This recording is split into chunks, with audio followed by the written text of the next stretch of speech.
sebelum sebelum sebelum ibu memberikan materi kepada anak ibu, ada baiknya ibu memperkenalkan diri, karena kan kita sering mendengar ada apa ya, ada seperti idiom kayak katanya kalau tidak kenal itu maka tidak sayang.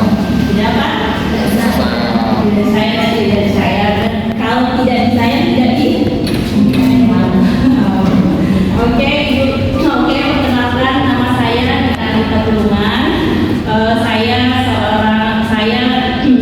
seorang dosen dengan bahaya di tinggi, dosen, dan mata kuliah saya itu adalah hukum perdata. Kemudian tapi saya juga bekerja selain sebagai dosen sebagai praktisi. Nah, kedua-dua ini saling terkait gitu. Hanya saja kalau di dalam praktisi ibu lebih lama dibandingkan dari dosen, sehingga mungkin kalau di dosen ini masih kurang masih kurang lah gitu. Oke. Pada kesempatan ini ibu akan membawakan materi hukum perdata ya. Jadi materi itu sebenarnya banyak ya, tapi salah satunya itu hukum perdata. Dan hukum perdata ini hukum yang mengatur antara orang, kemudian masalah keperdataan. Artinya bukan masalah kejahatan. Dia mengandung seperti hak-hak dan kewajiban, pemenuhan hak-hak dan kewajiban. Itu dia secara umum dari hukum perdata. Nah, hukum perdata ini terbagi empat, yaitu terbagi empat, bukunya terbagi empat.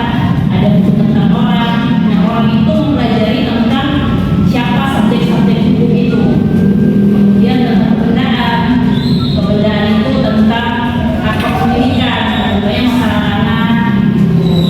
Dan yang ketiga itu masalah tentang perikatan. Nah, yang akan kita pelajari ini tentang perikatan gitu. Dan yang keempat itu adalah pembuktian, tentang pembuktian dari yang keempat ini gitu. Nah, yang ketiga ini kita akan membahas tentang perikatan. Perikatan ini sebenarnya banyak. Perikatan ini hadir atas dua. Yang pertama itu disebabkan adanya aturan undang-undang. Kemudian yang kedua karena perjanjian. Nah, antara perjanjian itu ada yang pihak satu dan pihak dua. Kemudian secara spesifik itu ada aturannya masing-masing. Salah satunya jenis-jenis dari perjanjian itu adalah surat kuasa.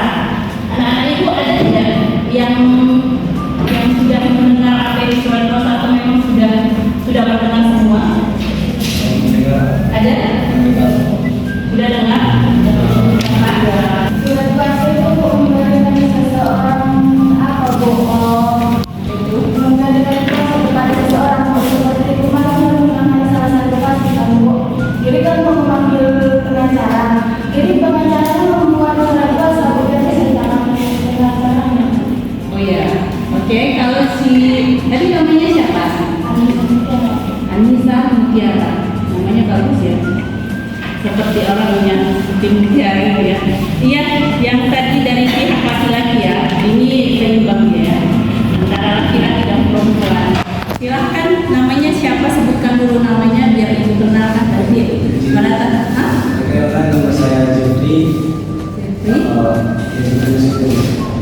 Kalau menurut pandangan saya, surat kuasa ini adalah suatu kesempatan sebagai ungkapan administrasi untuk hubungan antara si advokat dengan si klien. Artinya biar ada suatu bahan advokat ini sebagai dasar hukum. Bahwasanya saya yang menangani kasus si klien tersebut, supaya nanti di pengadilan kan ini perlu surat kuasa ini Bu. Mungkin segitu saja yang saya. Seperti itu, oke. Yang paling ada lagi sebenarnya surat kuasa itu adalah pendelegasian. Nah itu dia. Kalau tidak ada delegasinya kan susah. Kemudian ada persetujuan. Nah, persetujuan di antara pihak. Jadi kan kalau ini surat kuasa ini sebenarnya adalah suatu perjanjian. Nah perjanjian itu ada pihak satu dan pihak kedua. Ini wajib ada.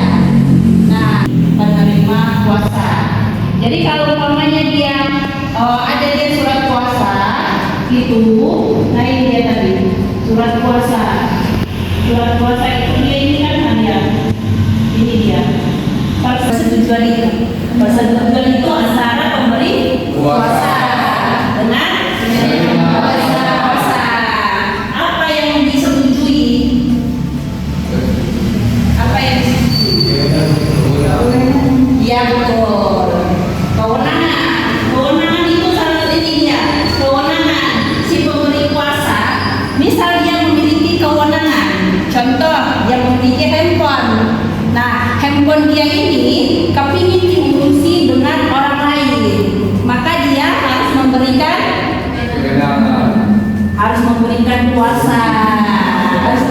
kuasa, dengan kewenangan itu. Kalau ibu tidak punya handphone, kemudian ibu mau memberikan kewenangan, apakah ibu mempunyai kewenangan? Tidak. Apakah ibu bisa memberikan kuasa? Tidak. Nah itu poinnya. Jadi si pemberi kuasa ini harus memiliki kewenangan yang diberikan kepada penerima kuasa. Itu intinya, itu inti pokok. Dan kemudian bukan cuma hanya kewenangan. Nah, jika semisal ibu punya handphone, kemudian ibu mau memberikan kewenangan handphone ibu ini boleh dipegang sama si penerima kuasa, itu tidak cukup. Kenapa? Karena harus ada persetujuan dari penerima kuasa. Kalau ibu memberikan handphone ibu agar bisa dipegang sama si penerima kuasa, ibu harus meminta dulu, boleh tidak? Setuju tidak?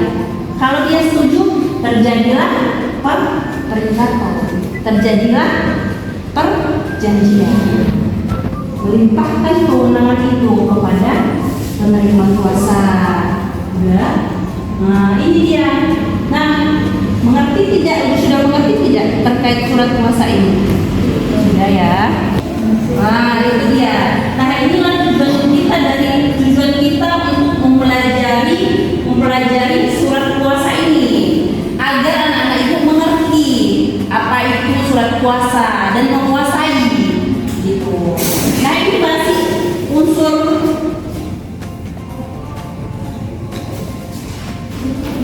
masih unsur dia ini masih ada pemberi kuasa sama penerima kuasa.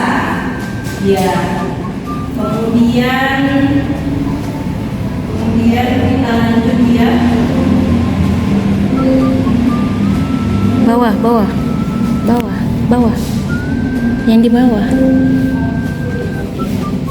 Nah, surat kuasa ini, karena ini surat kuasa ini kan termasuk surat yang diperlukannya. Oke, ibu bagi kelompok ya. Ya Bu. Ibu bagi kelompok 15 ya. 15 Bu. 15 dan 5 kelompok dibagi. Berarti satu kelompok 3 orang. Laki-laki 4 ya. Ya Bu. Berarti kelompoknya 1.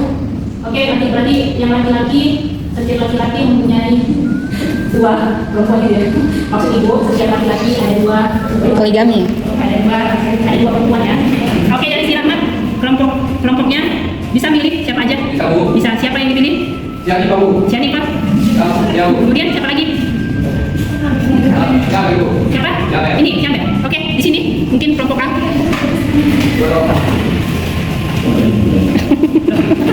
Mantap ini. Apa? Baru? Berarti bertiga ya? Bertiga ini? Oke, berarti bertiga ada 1 ya. Kelompok B berarti di sini ya, di sini aja. Pas D. Oke. Oke, si Jeffrey, silakan pilih dulu kelompoknya. Terserah aja. Tapi ibu nggak tahu siapa namanya, makanya nggak boleh terserah. Kalau laki-laki nggak boleh terserah, pilih. Kamu yang mau pilih. Kalau laki-laki tidak boleh terserah ya. Yang perempuan itu perempuan ya.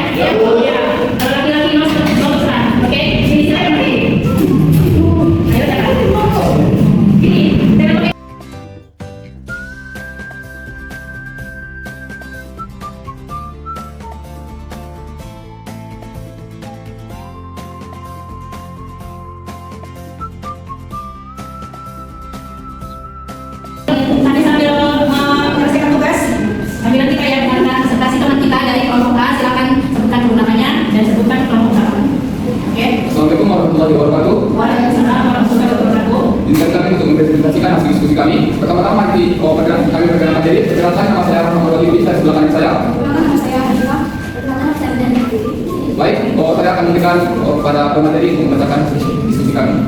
Surat tersebut acara kasusnya itu Bapak Adi memiliki masalah dengan penyewa toko yang tidak membayar sewa selama beberapa bulan. Kasus itu bekerja, Bapak Adi meminta bantuan soal advokat untuk mewakilinya di pengadilan. Untuk itu, Bapak Adi harus membuat surat kuasa pada advokat tersebut. Nah, pertanyaannya, mengapa Bapak memerlukan kuasa? Mengapa Bapak memerlukan surat kuasa? Advokat memerlukan surat kuasa karena menurut hukum acara perdata, advokat hanya dapat bertindak di pengadilan untuk dan atas nama kliennya jika diberi kuasa secara tertulis. Surat kuasa menjadi dasar yang sah bahwa objek tersebut diberi kewenangan oleh klien untuk memenuhinya. Kemudian yang kedua, apa fungsi surat kuasa dalam proses persidangan? Fungsinya yaitu memberi kewenangan advokat untuk bertindak atas nama klien, kemudian menjadi bukti bahwa advokat sah mewakili klien di pengadilan dan melindungi kepentingan klien agar proses hukum berjalan efektif meskipun klien tidak hadir. Yang ketiga, siapa memberi kuasa dan menerima kuasa? Nah, pemberi kuasanya itu Bapak Adi selaku pemilik berkor dan penerima kuasanya itu advokat yang ditunjuk oleh Bapak Adi. Pertanyaan keempat yaitu apa saja yang perlu dicantumkan dalam surat kuasa tersebut? Yang pertama ada judul surat kuasa pendaftarannya, kemudian identitas pemberi kuasa yang berisikan nama, alamat, KTP, kemudian identitas penerima kuasa yang nama advokat dan advokat. Yang keempat pemberian kuasa secara jelas untuk mewakili di pengadilan dalam perkara tertentu. Kemudian uraian kewenangan yang diberikan, nama dan alamat pengadilan, tanggal pembuatan surat, dan tentang pemberi kuasa di atas materai dan tentang penerima kuasa sebagai bukti penerima kuasa. Oke, terima kasih. Berikan aplaus kepada teman-teman. Keras dan jelas sekali jawabannya semuanya benar. Oke, terima kasih. Ada lagi yang sudah selesai? Lihat kelompok B, silakan. Kalau saya sementara Simon saya jadi kuasa istimewa. Sebenarnya itu Bapak Adi memiliki masalah dengan penyewa toko yang tidak membayar sewa selama beberapa bulan. Bapak Adi meminta bantuan seorang advokat untuk mewakilinya di pengadilan. Karena ada indikasi diharuskan Bapak Adi datang namun kali kesimpannya Bapak Adi tidak bisa hadir, sehingga Bapak Adi harus membuat kuasa lagi kepada advokatnya. Pertanyaannya, surat kuasa